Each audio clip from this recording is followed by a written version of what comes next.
दिल्लीत 98व्या अखिल भारतीय मराठी साहित्य संमेलनादरम्यान असे घडलो आम्ही या कार्यक्रमादरम्यान ठाकरेंच्या शिवसेनेत 2 मर्सिडीज दिल्या की एक पद मिळायचं असं विधान शिवसेना शिंदे गटाच्या नेत्या उपसभापती डॉक्टर नीलम गोरे यांनी केलं. संजय राऊत यांच्या निषेधार्थ शिवसैनिकांनी मागाठाण्यातील दहिसर पूर्व भागातील अशोकवन येथील आमदार प्रकाश सुर्वे यांच्या कार्यालयाबाहेर आंदोलन केले. आमदार प्रकाश सुर्वे म्हणाले की त्या काळात शिवसेनेमध्ये कशा प्रकारे काम चालायचं याबाबत नीलम गोरे यांची भूमिका मांडली आहे. त्यानंतर संजय राऊत यांनी नीलम गोरे यांच्याबद्दल जे विधान केले आहे ते निषेधार्थ असून राज्यातील महिलांचा अपमान त्यांनी केला आहे. त्यामुळे संजय राऊत यांनी नाक घासून माफी मागावी. तसेच आज आम्ही संजय राऊत यांच्या फोटोला जोडे मारू आंदोलन निषेध केले आहे. संजय राऊत मागाठाण्यात आल्यावर आम्ही त्यांच्या तोंडाला काळे नक्कीच फासणार असल्याचा इशारा प्रकाश सुर्वे यांनी दिला आहे.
यांच्या विरोधात उद्ध्वस्त केलेला आहे.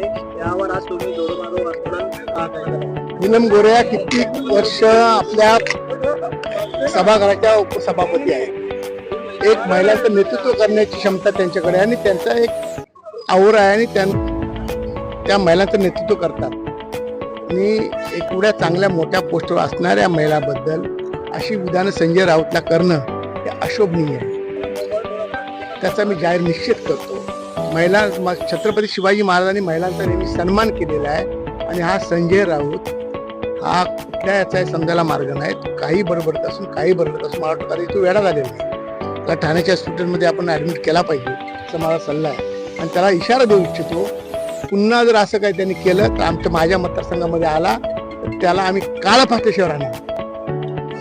नक्की जर आज पाहिलं तर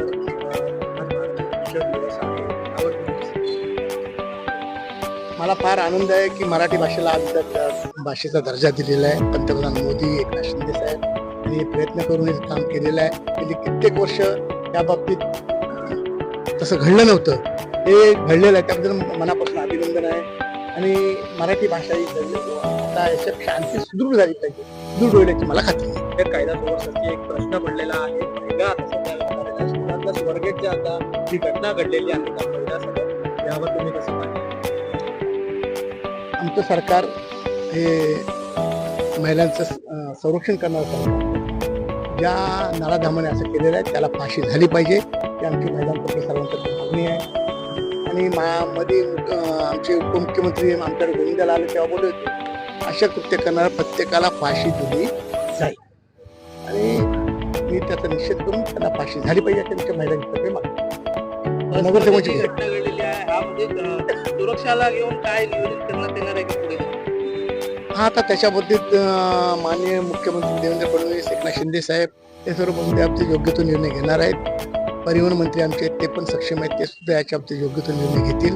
आणि महिलांना जास्तीत जास्त सुरक्षा कशी पुरवली जाईल याच्याकडे प्राधान्य देतील.